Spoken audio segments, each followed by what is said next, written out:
today. We're here to celebrate the kickoff for American Indian Month here in the Twin Cities. I'd like to welcome you all to Indian Month, which began many years ago on behalf of American Indian Movement, started with Indian Week. And it's a way to celebrate culture, community, our resiliency and vibrancy as a community.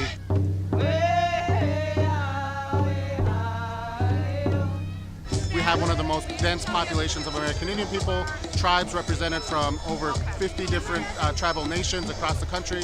But we're really proud of our South Minneapolis community, especially our Little Earth family here in South Minneapolis. In a lot of ways, Little Earth is the heart and soul of the Native community here in Minneapolis, so it's very appropriate that we step off on Indian Month from Little Earth. The community's coming out like crazy. There's youth students, schools are bringing students.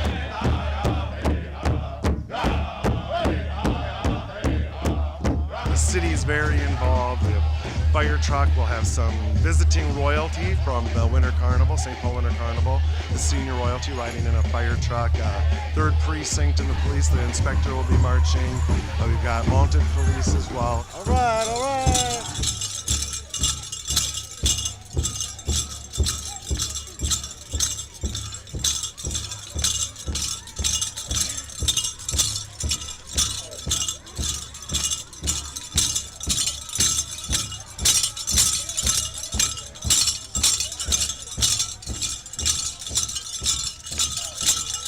So as you're walking today, you'll be kicking up the dust of our ancestors.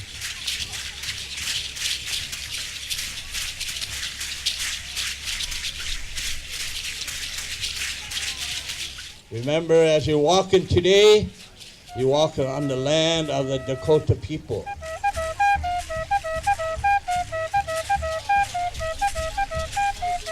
All these different community groups and individuals come out. They bring banners from their organizations.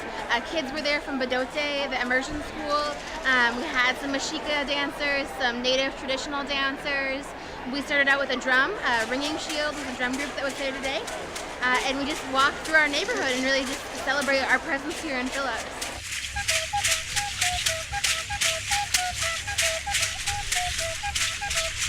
When the American Indian Movement formed in 1968, we felt that absolutely nothing was being taught in the public and parochial school system of America about Indian people.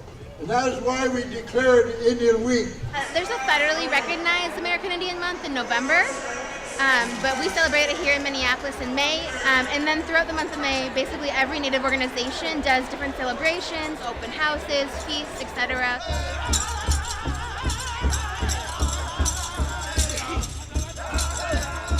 It's like when our community comes out of hibernation after winter. I think it's important that we take time, we recognize that contribution. And there are often things that jeopardize the health of the Native community. And one of the things that's really a threat now is the use of heroin and opioids. One of the things that we're here to propose from the community, from Metro Urban Indian Directors, is an American Indian Community Healthy Promise, a declaration that comes out of the community that we want to work together to create a healthy community here. We're going to use this pledge to hold each other accountable, to meet this goal and meet this objective that we will continually apply all our talents, all our abilities to eliminate. And we will make this pledge and see it through to where we want it to be, which is a drug-free Little Earth, a drug-free, heroin-free, opioid-free community. We will keep working until that end. We will not stop. It does not end with this pledge. It begins with this pledge. So this is the Minneapolis American Indian Center. Today is not only the kickoff for Minneapolis American Indian Month, but it is also our 20th annual health fair. There are vendors here from a lot of different health care places and human services. They're doing a raffle right now. They have just kind of a way of encouraging people to think about their health. We plan on food for 800 community members, and I'm sure that we have at least that here today. I quote a great deal on something. Our fight for equality, our fight for sovereignty, the Indian wars are not over. They're not over. We're taking a different approach today. We're utilizing art to build community and continue that fight. A couple years ago, Charlie and I talked about this dream of creating a mural and really honor where we come from. And we both had this vision about creating a mural, doing a mural project, community mural project around healing and tobacco. And so what you see here is the product of that, where you know, Little Earth and the Indian community came together and shared with us different stories on healing and trauma and the, you know, the traditional medicine ways, you know, focusing on tobacco. So we brought in a few artists in the mix. We've been working on this wall for a couple days, and you know, in the midst of doing art, you know, which is what we do, it's just been really humbling to be in and around the community.